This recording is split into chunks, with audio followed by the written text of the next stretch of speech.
এই যে আজকের মাহফিল শেষে আমরা বাসায় যে পৌঁছতে পারবো কোনো গ্যারান্টি কারো কাছে আছে? আরো 10 মিনিট বাঁচবো, গ্যারান্টি আছে? 5 মিনিট বাঁচবো, শ্বাস যেটা ঢুকালাম শ্বাস বের করতে পারবো, কোনো গ্যারান্টি আছে?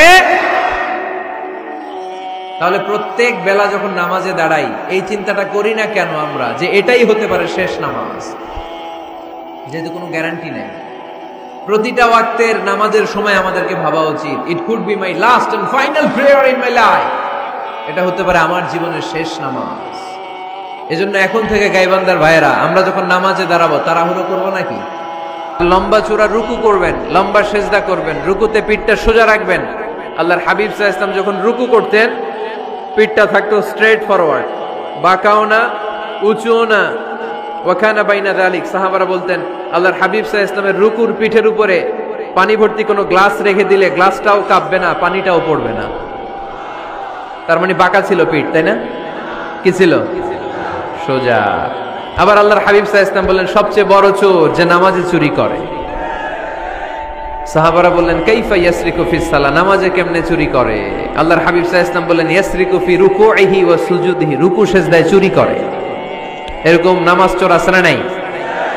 রুকু থেকে সোজা হয়ে দাঁড়িয়ে কয়েক সেকেন্ড আপনি রিল্যাক্স করবেন। প্রথম সেজদা দিয়ে আপনি সোজা হয়ে বসে কয়েক সেকেন্ড রিল্যাক্স করবেন। কি করবেন? রিল্যাক্স। আওয়াজ করে পড়েন সবাই, রিল্যাক্স। নামাজে তাড়াহুড়ো নাই, সালাত হচ্ছে মেডিটেশন, রিল্যাক্স। এক সেজদা দিয়ে বসে আপনি রিল্যাক্স করবেন ধীরস্থির ভাবে, এরপরে দ্বিতীয় সেজদায় যাবেন। অনেকে সেজদা প্রথমটা দিয়ে কোন রকম মাথাটা তুইলেই আবার সেজদায় দৌড় মারে, আছে না নাই? রুকু থেকে স্ট্রেট ফরওয়ার্ড দাঁড়ানোর কথা, দাঁড়িয়ে 1-2 সেকেন্ড রিল্যাক্স করার কথা, ওইটা না করে রুকু থেকে কোন রকম মাথা তুলেই আবার সেজদায় দৌড় মারে, এরকম ডাকাত আছে না নাই? এরাই সালাত চোর। আমরা যেন নামাজ চোরের খাতায় নিজেদের নাম না তুলি। এই মাহফিলগুলো হচ্ছে পরিবর্তনের জন্য, পরিবর্তনের জন্য। আমরা শুধু we just show you the right path but the decision is yours. সিদ্ধান্ত আপনার, আমরা পথ দেখায় দিব। এটা জান্নাতের পথ, এই পথটা ডানে চলে গিয়েছে, সোজা স্ট্রেট ফরওয়ার্ড টু জান্নাত। And this is the left way, this goes to the hell fire. এটা জাহান্নামের পথ, চলে গিয়েছে বাঁয়ে। The decision is yours. সিদ্ধান্ত আমার না, সিদ্ধান্ত নিতে হবে আপনাদের। সিদ্ধান্ত নেবেন, ডানে যাবেন না বাঁয়ে যাবেন। এজন্য আপনার একটা শর্ত সিদ্ধান্তই পারে আপনাকে জান্নাতি বানাতে। আমরা যেন এই সিদ্ধান্ত নিতে পারি যে আমরা সালাতে আজ থেকে আর কোনোদিন তাড়াহুড়ো করব। এক সাহাবী নামাজ পড়লেন, নামাজ পড়ে বিশ্বনবীর কাছে আসলেন। বিশ্বনবী সাল্লাল্লাহু আলাইহি সাল্লাম বললেন সাল্লি ফা ইন্নাকা লাম তুসাল্লি, আবার নামাজ পড়ো কারণ তোমার নামাজ হয় নাই। সাহাবী আবার পড়লেন, বিশ্বনবী আবার বললেন সাল্লি ফা ইন্নাকা লাম তুসাল্লি, আবার নামাজটা পড়ে আসো তোমার নামাজ হয় নাই। সাহাবী আবার পড়ে আসলেন, বিশ্বনবী আবার বললেন সাল্লি ফা ইন্নাকা লাম তুসাল্লি, আবার নামাজ পড়ে আসো নামাজ হয় নাই।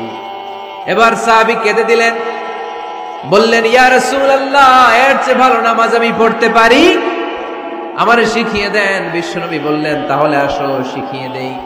যখন দাঁড়াবা রিল্যাক্সের সাথে দাঁড়াবা, যখন রুকুতে যাবা রিল্যাক্সের সাথে রুকুতে যাবা, যখন রুকু থেকে সোজা হয়ে দাঁড়াবা রিল্যাক্সের সাথে দাঁড়াবা। হাত্তা তাতমাইন্না রাকিআন হাত্তা তাতমাইন্না সাজিদান, যেখানেই যাবা শুধু রিল্যাক্স করবা। কি করবা? রিল্যাক্স। গাইবান্দার ভাইরা তাড়াহুড়ো যেন না করি, খবরদার। তাড়াহুড়ো করা যাবে না, অস্থির হওয়া যাবে না, এদিক ওদিক তাকানো যাবে না। অনেকে নামাজে পড়ে ডান দিকে বাঁ দিকে তাকায়, আছে না নাই?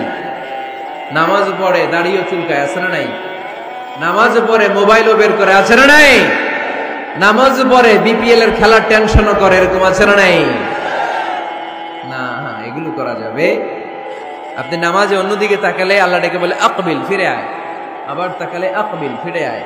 আবার তাকালে আকবিল, ফিরে আয়। আবার অন্যদিকে সালাতে তাকালে আল্লাহ বলে লা হাজাতা লি ইলা সালাতিক, তোর এই নামাজের কোনো দরকার আমি আল্লাহর নাই।